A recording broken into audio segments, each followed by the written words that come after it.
Discovery HD. Race to Mars. Brought to you by WestJet. Over 40 destinations across North America and the Caribbean. We are go for Mars entry. Stand by. In 3, 2, 1.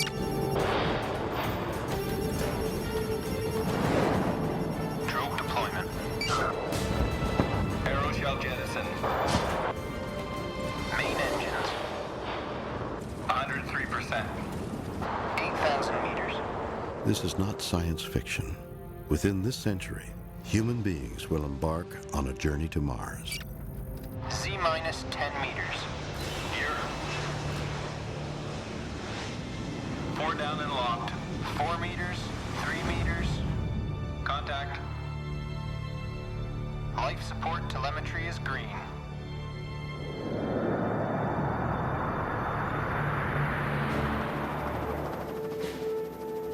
Today on Earth, the countdown has begun for the 21st century's most heroic but deadliest expedition. The first manned mission to Mars.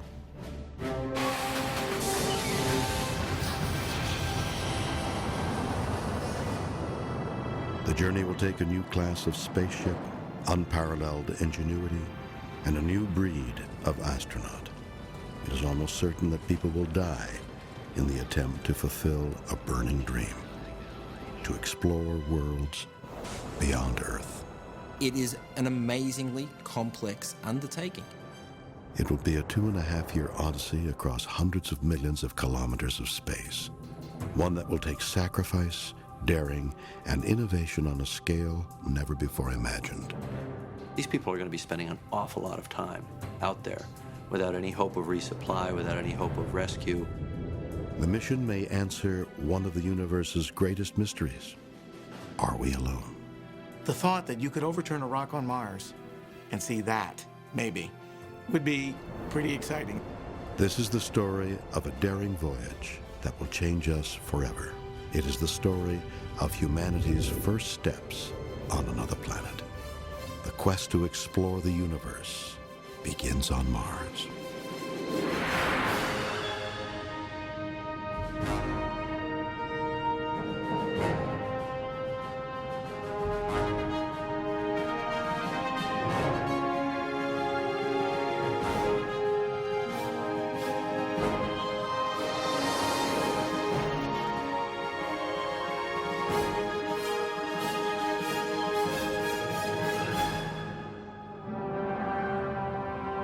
The future human occupation of Mars is now within our reach. If we are to ever live there, we must make the deadly red planet blue. Plans to make this science fiction fantasy come true have already begun on Earth.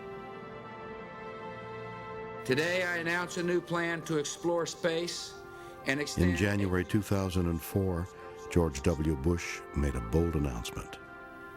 We will then be ready to take the next steps of space exploration, human missions to Mars, and to worlds beyond. President Bush stood up and said, we're doing this, guys. I'm using my power, my presidential power, to say we're doing this. And it had a powerful effect on NASA. It will be the greatest scientific undertaking in history. You ready? Engineers all over the world are already at work to get humanity to Mars. It will also be the most deadly expedition ever attempted. No spaceship in existence can make it to Mars, and the voyage home is even more risky. No one has designed a vessel that can escape the red planet's gravitational pull. The round-trip journey will take a year, and as long as another 1.5 years on the red planet's surface. No human being has ever survived that long in space. Cosmic radiation or equipment failure could kill the astronauts on the voyage, or violence after 6 months of stress. If they do make it to Mars, the poisonous atmosphere and cosmic radiation make chances of survival slim. And if anything goes wrong, there will be no rescue mission. Dr. James Garvin is NASA's chief scientist. Getting people to Mars will be bigger than any single leap in exploration people on this planet have ever taken. At its closest, Mars is 56 million kilometers away from Earth. Traveling to Mars with enough supplies to stay alive will be the greatest engineering feat in history. Mars is 1,500 to 2,000 times farther than the moon. The amount of stuff you need to go and come back to Mars is heavier than the International Space Station. We have yet to move anything that big. 11,000 liters of water, 20 metric tons of dehydrated and packaged food. In all, 520,000 kilos of supplies. No single rocket can handle so much mass. NASA now has a new, revolutionary plan. Step one is to launch as many as 10 rockets into Earth orbit. NASA has dubbed the rockets Ares. The launch vehicle is the key to being able to go do a Mars mission because we need much more mass if we're going to go to Mars. Ares 5 is NASA's version of an 18-wheeler, each designed to carry 130 metric tons from Earth into space. 1,200,000 kilos of solid fuel gets this monster rocket off the launch pad. Paul Delaney is a professor of physics and astronomy in Canada. Ares is going to be the pivotal element to get all the components into space in preparation for going to Mars. See, if Ares doesn't work well, then we're just not going to Mars. Step two is getting astronauts into Earth orbit. This is Ares 1. It is the booster for the astronauts' teardrop-shaped capsule called Orion. Orion takes the astronauts to space to coordinate the construction of the Mars craft. The length of a football field, it will take months for robots and humans to assemble it. With a target date to be completed before 2030, this will be the largest space vessel ever constructed. Once completed, Orion will dock to this huge interplanetary mothership, transferring the astronauts for their journey to Mars. Russia has its own competing design to counter NASA's Mars plan.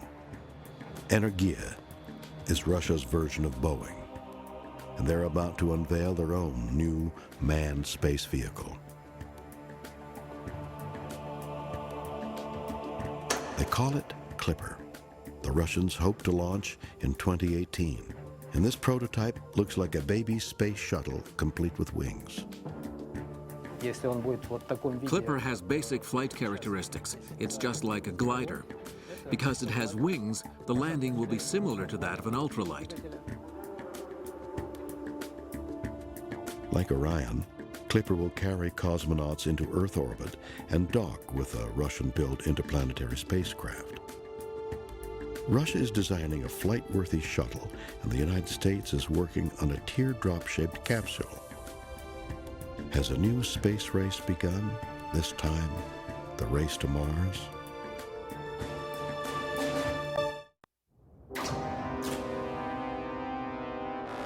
They call it the Mars Curse.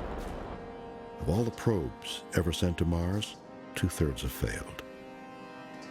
Failure on a manned mission would cost 6 people their lives. No one wants to take that risk.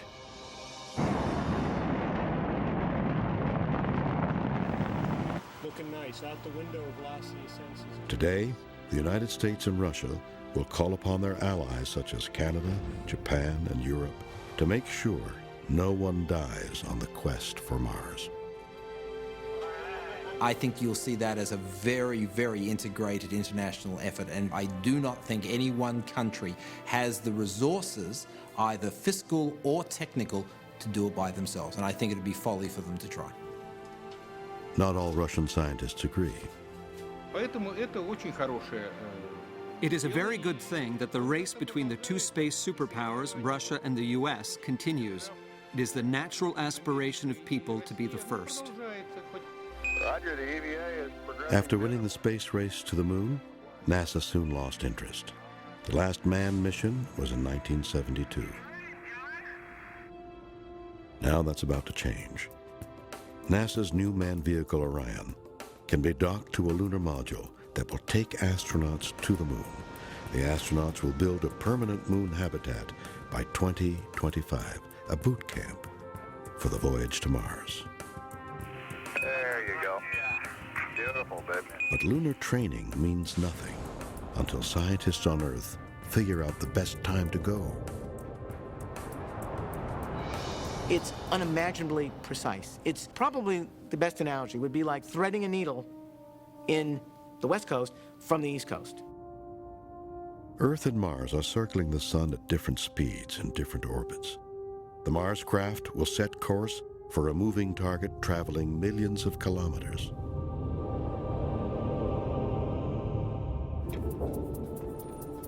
This critical task is being studied by the European Space Agency. Their job is to help decide the spaceship's trajectory.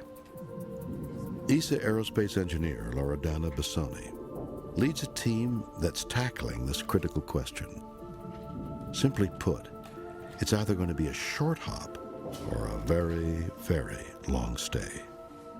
As we all know, trajectories are going to drive our whole mission because it's going to tell us how much time we're going to spend in space.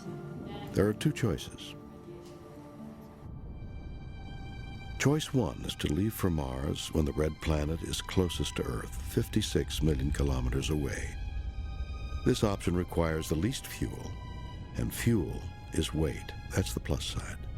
The minus side is that the astronauts can only come home when Earth and Mars are once again close together. In other words, they must live for 18 months on the desolate and deadly red planet.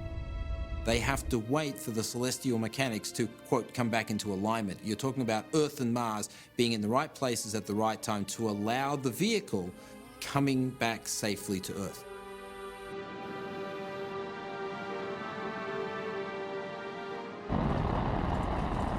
Then there's choice two, a short stay mission. It's riskier. The spacecraft swings by Venus and uses the planet's gravity as a slingshot. This saves on fuel. But the window to reach Venus is short. If they miss it, the astronauts will not come home. There's no tide to carry you back to Earth. The planets move too quickly. We don't have rockets big enough.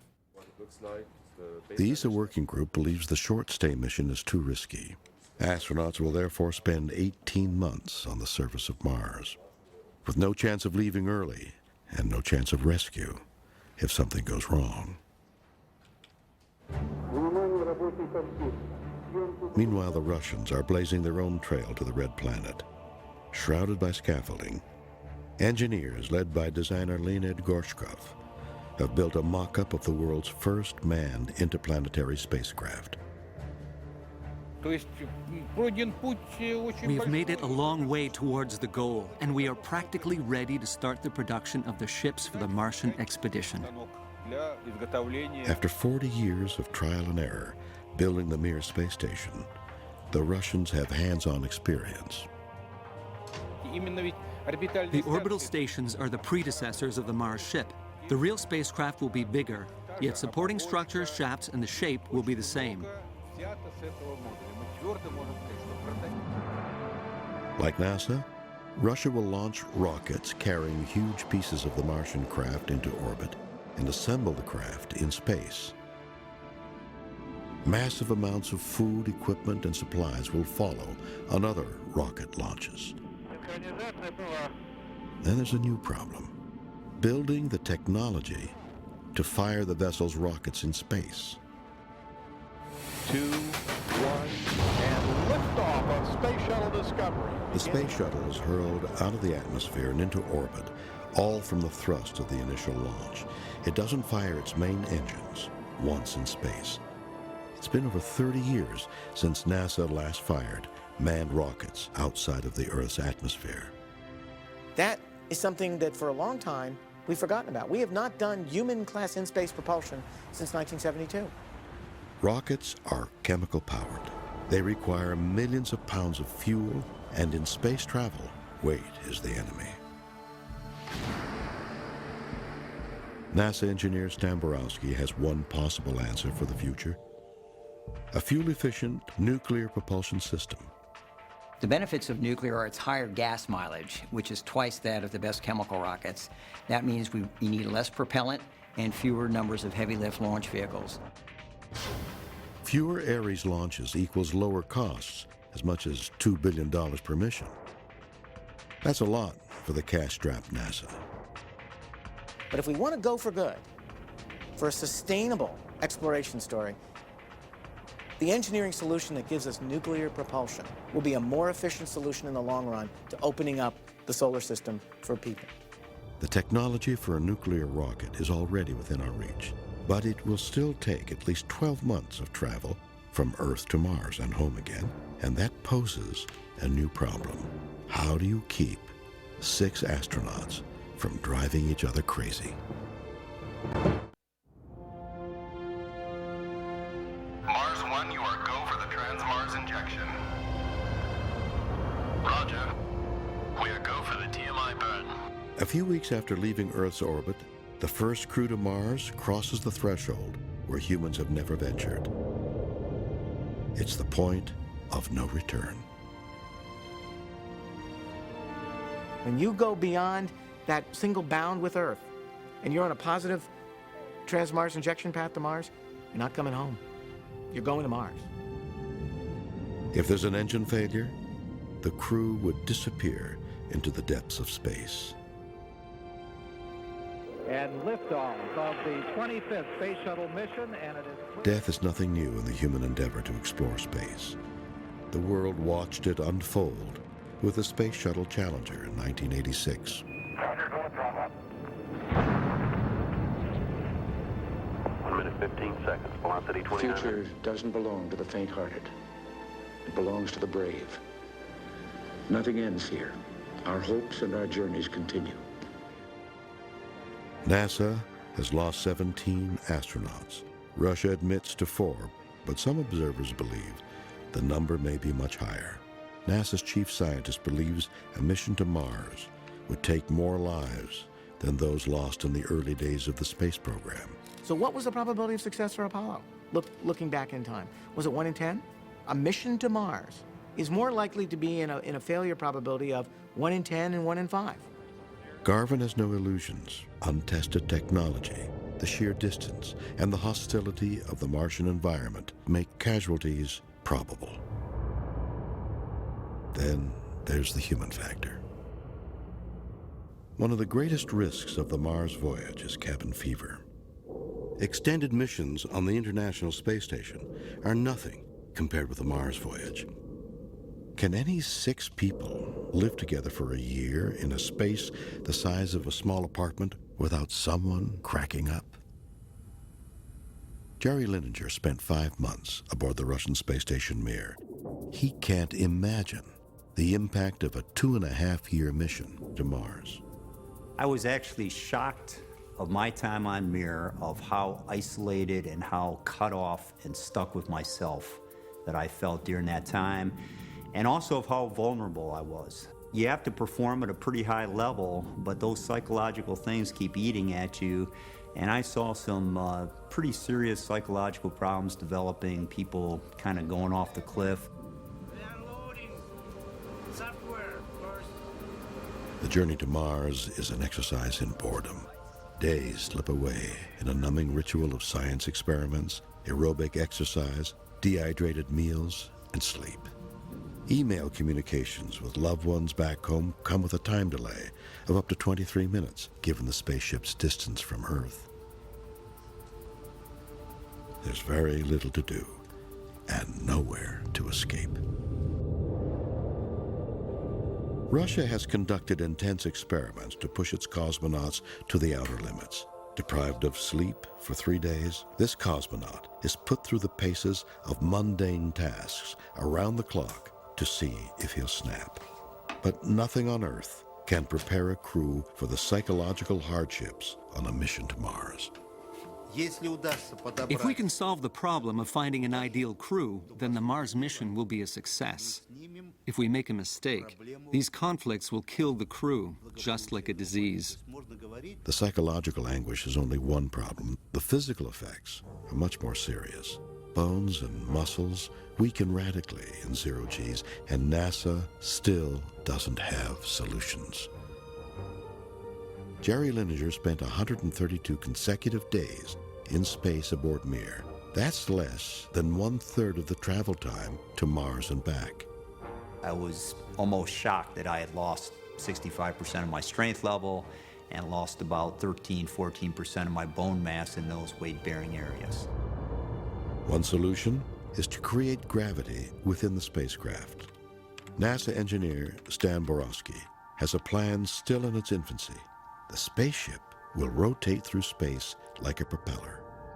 After the primary departure burn from Earth occurs, we jettison the propellant tank, and now we position the vehicle and can use small RCS thrusters located on the front and back of the vehicle to spin it like the propeller on an airplane.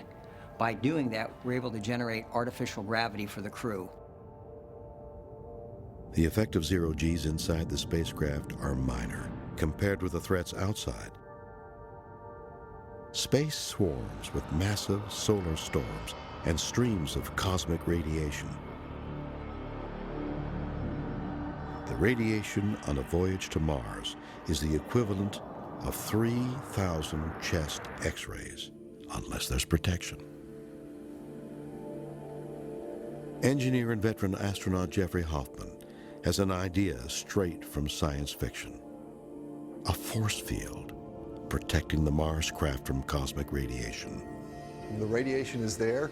The human body doesn't like radiation. If we're going to ever really become a spacefaring civilization, radiation protection has got to be a part of the equation. What kind of crew has the courage and the stamina to handle these deep space challenges? In the earliest days, NASA recruited fighter pilots. A danger junkie is the last person wanted on a 2.5-year mission to Mars. But you also want them to be highly skilled and highly reliable in the skills that they bring to the mission. And those skills, there'll be a set of generic skills, the ability to work with technology, repair technology, understand how to make computers and networks work, and habitability systems, and repair spacesuits and space rovers. All those will be critical. NASA has already decided on a mixed crew of men and women for its Mars mission. Sex in space is a real possibility on the long, lonely haul to Mars. But NASA's official policy is sex is okay as long as personal relationships don't jeopardize the mission. It happens everywhere on Earth. It'll happen on the way to Mars, and just stop worrying about it. Just let people who have the right skill set right across the board go, and the other problems will take care of themselves. The final obstacle facing the Mars astronauts is time. A lot can change on Earth over 2 years. Things that can be too much to bear, helpless in the loneliness of space. My son was a little over 1.5 years old. My wife was pregnant. An issue that comes up is, what if something bad happens to your family on Earth? Should they send you that message and tell you that you lost your son? It'd be a tough time. I get choked up just thinking about it, The challenges facing astronauts on their journey from Earth to Mars are devastating and deadly. But nothing can prepare them for the dangers that await as they ready to land on the red planet and face its merciless climate.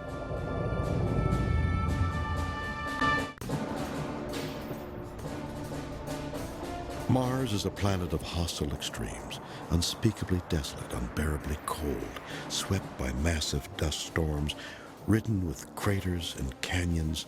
It is Earth's arch enemy, a planet of death.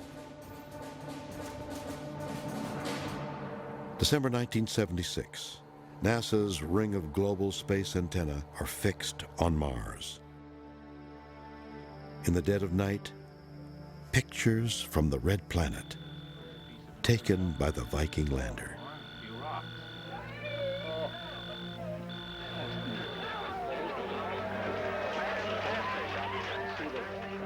Dr. James Garvin was an intern on the Mars Viking program. Now, he's NASA's chief scientist. Viking went with experiments designed to ask about modern extant life. microbial life. It looked, at the end of Viking, Mars looked like a polar, sterile desert. Despite its merciless environment, Mars and Earth share some similarities. The sun rises in the east, and a Mars day is just 40 minutes longer than that on Earth. But the planet has just over 1/3 of the gravity and an extremely thin atmosphere. The atmosphere on Mars is mostly carbon dioxide and is deadly. Near the equator is Valles Marineris, the largest canyon in our solar system. With walls 10 kilometers high, it's large enough to hold 100 Grand Canyons. To the north is an ancient volcano called Olympus Mons. Towering 35,000 meters, the summit is about 3 times higher than Mount Everest. The average temperature on Mars is about minus 60 degrees Celsius, and at night can plummet to minus 100 degrees.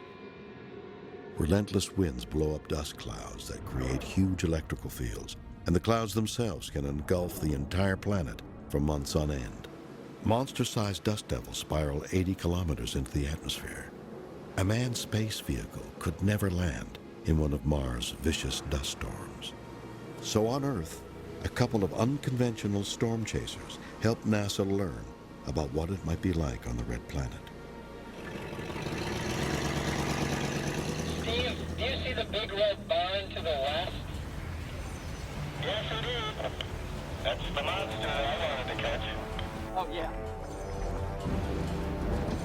In Arizona, scientists Stephen Metzger and Brent Boss are racing headlong into terrestrial dust devils. Oh, yeah. This is worth the trip, right? On Earth, a good 20-meter wide dust devil that lasts for 20 minutes can fling several metric tons of dirt into the air. Mars is the same dry land as Earth, but Mars is one big desert, springing up dust devils all over the place all the time. Mars is renowned for dust storms, so you could have huge sandblasting activity flying around you. Whichever way you want to cut it, landing is going to be a challenge. The Mars astronauts may have to wait in orbit until the dust storms settle. Planetary cartographer Ruslan Kuzmin helped NASA find landing spots for its robotic missions to Mars. We have to be specific when choosing a landing site for humans. We must choose a site which is safe and is potentially suitable for future flights and landings. Our main tasks are to examine the water history and the possibility of life now and in the past. These criteria will determine the choice of the landing site. In 1976, the Viking mission found no evidence of life on Mars. But it's possible that Viking landed in the wrong place, like looking for a jungle in Arizona. The manned mission to Mars will land in an area where it appears that water once flowed. Water means potential life, and scientists already know just where to look. Mars also has presented us recently with evidence that liquid water has flown not just in the distant past or in the middle history of Mars, but also in very recent times. The Martian surface has, in many places, very discrete, finely incised gully system. For the human mission to Mars, where to land is critical, but not as critical as the landing itself. After a 6-month voyage, the spacecraft is finally orbiting Mars. Now the crew must snap out of intense boredom and into action. Psychologists fear that they will be suffering from a syndrome known as attention tunneling. Often in heavily automated systems, you can go from prolonged periods of boredom to moments of intense performance demand very rapidly. And you want to train people to deal with those transitions, those rapid transitions. The Mars landing module separates from the main vehicle, which will stay in orbit. The exhausted astronauts now face the most dangerous part of the entire mission, entering the atmosphere and getting the lander safely to the surface. Landing on Mars is hard because of many things. Number one, we have a large atmosphere, rarefied relative to home, to go through, with its own dynamics. When people, and even machines today, go to Mars, The last 50 to 100 kilometers are the most perilous. Once the descent begins, there is no turning back. In less than 6 minutes, the crew will either be safely on the surface or they will be dead. The landing module is protected by a heat shield that will help slow the lander to keep it from burning up. Adam Stelzner is an engineer with NASA's Jet Propulsion Laboratory in Pasadena, California. You're basically burning a hole through the sky on Mars, ionizing the atmosphere as you move through it, and punching a hole of burnt ionized gas. And that hot gas is looking constantly for methods of getting into cracks and burning the rest of the spacecraft up. After entry, the lander sheds its protective shell. Weighing up to 60 tons, the lander hurtles through the Martian atmosphere. 8,000 meters. NASA is experimenting with an inflatable heat shield to slow it down so the astronauts don't burn up in the 3,000-degree heat of re-entry. We decelerate at higher altitudes where there's less density but less air to be hitting, and so the heat generated is much less. And what this does for us, it allows us to land larger masses on the surface than we could ever put into a rigid aeroshell construction. We're picking up wind. Copy that. Switching to backup. Standing by for transmission.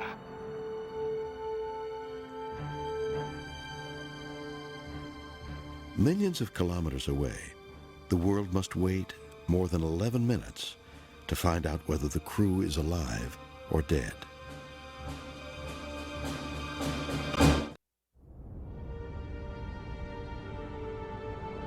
"6 months through space and 6 minutes burning through the Martian atmosphere, the lander touches down safely on the red planet.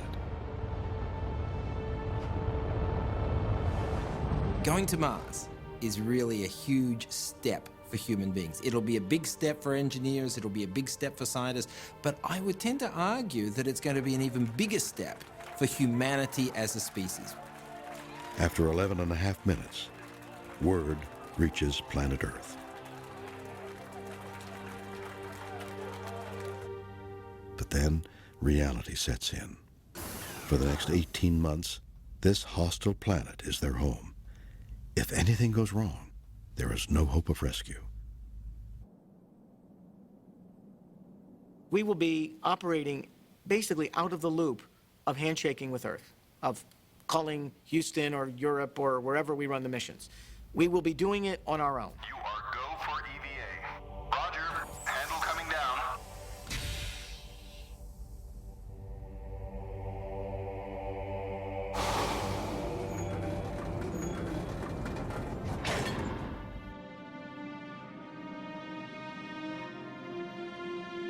The first time humans set foot on the planet Mars, we will be living on 2 planets. It will be a significant moment in history.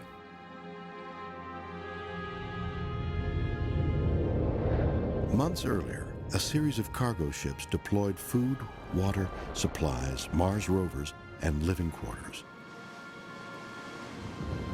The astronauts' lives depend upon landing within a few hundred meters of the supply depot. If you don't land near that stuff, you're not coming home. You know, if you're 200 miles off course and you have no vehicle with you that can travel 200 miles over the surface of Mars, you're going to die. Their only hope of long-term survival is the Mars habitat, an interplanetary version of the motorhome.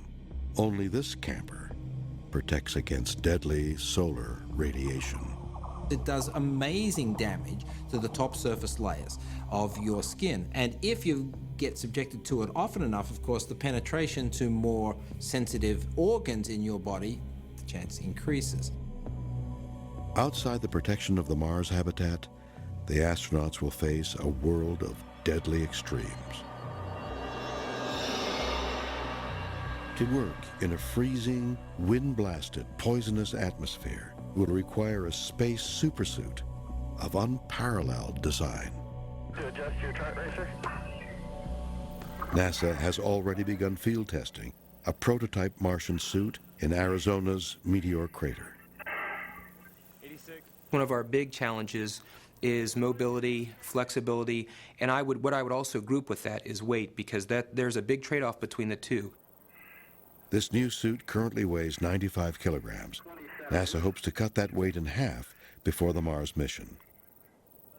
The spacesuit itself has its own life support system, its own thermal control unit, and enough mobility to get you around on the surface of Mars and protect you in this very hostile environment.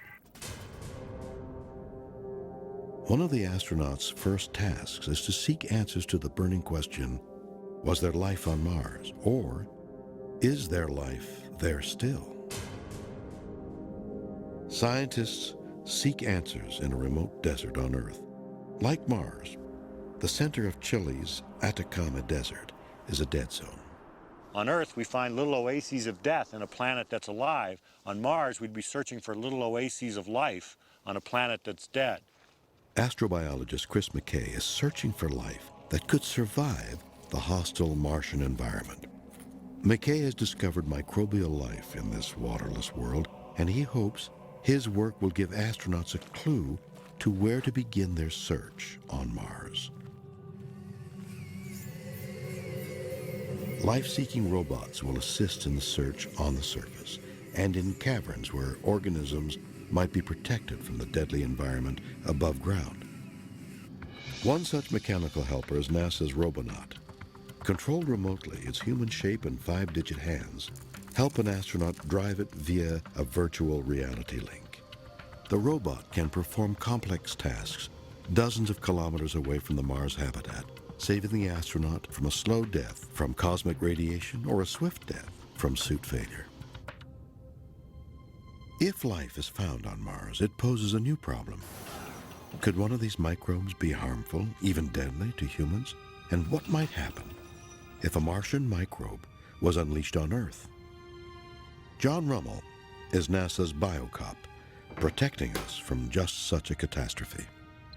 Well, if there is life on Mars, we would, of course, like to learn about it before we brought it back. Life on Mars is very unlikely to present a risk to humans as a pathogen, but it may be that it's a microbe that our immune systems wouldn't recognize. It may be something that causes a problem with the environment. So we want to make sure that things are brought back contained. This means the Mars astronaut could be quarantined.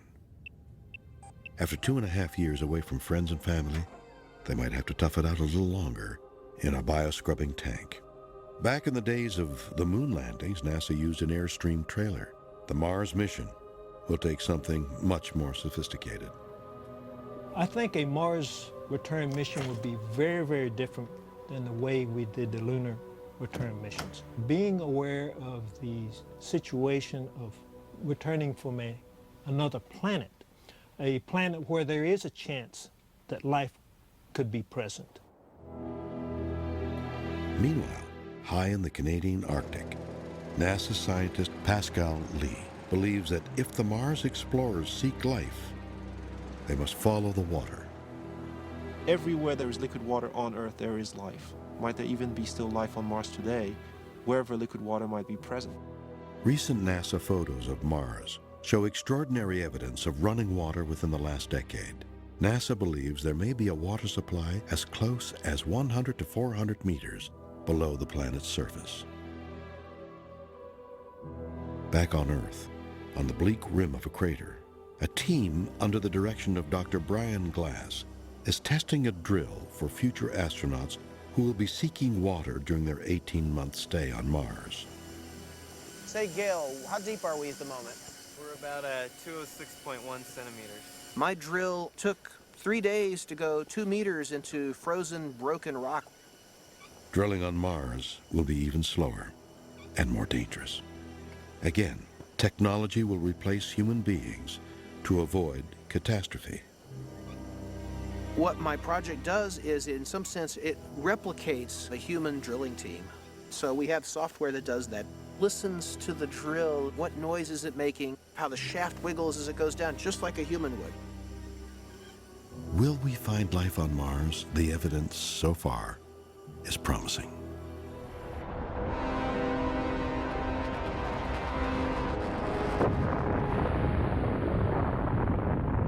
"23 million years ago, a giant asteroid slammed into Devon Island in the Canadian Arctic.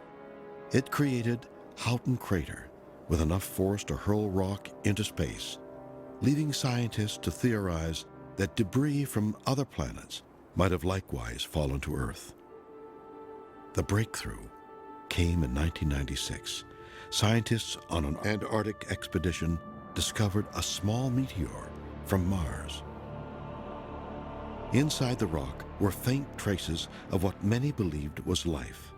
The debate continues over the microscopic evidence, but the discovery gave scientists a tantalizing clue to an extraterrestrial mystery.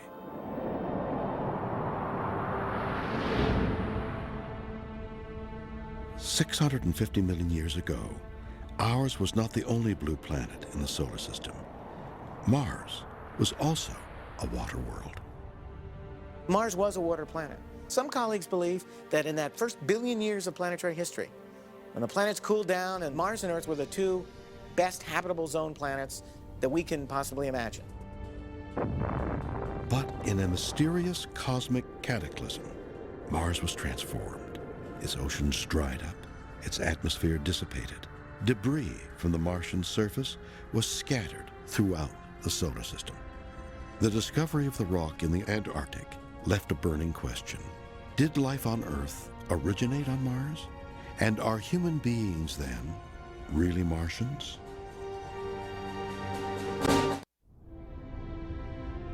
The challenge of sending humans to Mars is staggering. Countless billions of dollars of hardware, millions of kilometers across deep space, lethal cosmic hazards en route, and even more on Mars. Fatalities are almost certain. Is it worth the risk? What's the return benefit? To push technology, to learn new things, to open our eyes to another world that may tell us about future courses of events on our own, to give ourselves a new perspective on our own. We need to be challenged as a civilization, as a people. And without challenge, we lack direction, we lack purpose. And I think that Mars is the kind of challenge that we need, we desperately need. If the quest to Mars discovers evidence of life different than our own, it will open up a real scientific possibility of other intelligent beings in the universe. It's a revolutionary concept, multiple intergalactic genesis. What we hope to find on Mars is evidence of life that represents a separate origin, so that we know that in our own solar system, life started twice. And if it started twice in our own backyard, then we know that the galaxy is full of life. The thought that you could overturn a rock on Mars and see that, maybe, would be pretty exciting. After about 18 months of research, the Mars pioneers will begin the long journey home. The first expedition will leave behind a base camp for future explorers. They will bring more advanced spacecraft, rovers, and habitats. The 21st century Mars base will grow into a small colony, fulfilling the human quest to inhabit a once forbidden frontier. Our journey to the Red Planet will begin with baby steps. It may end with human occupation. Modern science already has the know-how to make the Red Planet blue once more.